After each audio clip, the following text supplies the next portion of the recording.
मोअज़्ज़िज़ दोस्तों, दरिया खान टाउन जो इस्लामाबाद से 300 किलोमीटर दूर वाक़या है। 2011 में यहाँ एक घर से बहुत अजीब सी बदबू आ रही थी। ये इतनी गंदी बदबू थी कि लोगों ने पुलिस को कॉल कर दी। पुलिस जब इस घर में पहुंची तो उनके होश उड़ गए। पहले तो उन्हें इस घर में से एक खोपड़ी मिली, ये किसी कुत्ते की खोपड़ी लग रही थी। फिर वहाँ एक कमरे से वही अजीब सी बदबू आई। पुलिस इस कमरे में दाखिल हुई और जो उन्होंने देखा वो नाकाबिले यकीन था। कमरे में इंसानी गोश्त के टुकड़े पड़े हुए थे। इस घर में एक देग में सालन बन रहा था जिसके अंदर इंसानी गोश्त पक रहा था।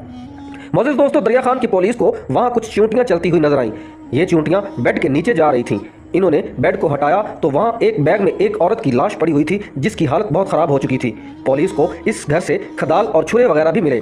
घर में कुछ कफन भी पड़े हुए थे। ये घर दो भाइयों का था, मोहम्मद आरिफ और फरमान अहमद। ये दोनों यहाँ अपने वालिद और बहन के साथ रहते थे। पुलिस ने इन दोनों भाइयों को अरेस्ट कर लिया। देखते ही देखते ये वाक़या पूरे पाकिस्तान में मशहूर हो गया। दो भाई जो इंसानी गोश्त खाते हुए पकड़े गए थे। ये जिस औरत की लाश को पका रहे थे इसका नाम सायरा था, जो कैंसर की वजह से मर गई थी। ये दोनों भाई सायरा की लाश को कब्र से निकाल कर ले गए थे और इनके पड़ोसियों ने बताया कि इनके इलाके के कब्रिस्तान से पिछले 2 सालों से मुर्दे गायब हो रहे हैं और इस कब्रिस्तान से 200 से ज्यादा मुर्दे कब्रों से निकाले जा चुके हैं। इस कब्रिस्तान के रखवाले गुलाम हुसैन ने पुलिस को बताया कि इसने इन दो भाइयों को यहाँ कई दफ़ा देखा है, लेकिन इसने कभी भी इस बात पर ध्यान नहीं दिया था। बहरहाल फरमान ने बताया कि इसने पहली दफ़ा सितंबर 2010 में एक कब्र से लाश को चुराया था जो एक बच्चे की लाश थी। इसके बाद 200 से ज्यादा लाशें कब्रों से वो निकाल चुके हैं। ये दोनों भाई इन लाशों को घर में स्टोर करते थे और आहिस्ता आहिस्ता खाते रहते थे। फरमान ने यह भी बताया कि इसकी वजह काला जादू है। हम काला जादू करते हैं। इसमें इन्होंने ये कहा कि जादू अपने एक पड़ोसी के लिए शुरू किया था और तभी ये इंसानी गोश्त खाना शुरू हो गए थे। काला जादू इतनी गंदी चीज है कि इसके लिए इंसान को गलाजत में रहना पड़ता है और फरमान यही कर रहा था।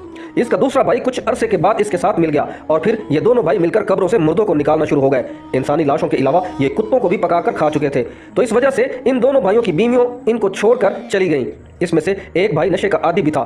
गवर्नमेंट को चाहिए कि ऐसे लोगों पर नजर रखें। अगर कोई नशे का आदी है तो इसका इलाज होना चाहिए, क्योंकि ऐसे लोग किसी दूसरे इंसान के लिए बहुत बड़ा खतरा बन सकते हैं।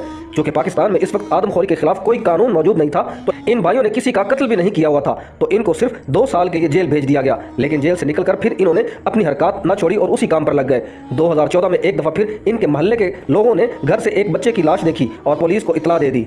इस दफ़ा इनको 12 साल कैद की सज़ा हो गई थी। ये एक ऐसा केस था जिसने पूरे पाकिस्तान में खौफ व हिरास फैला।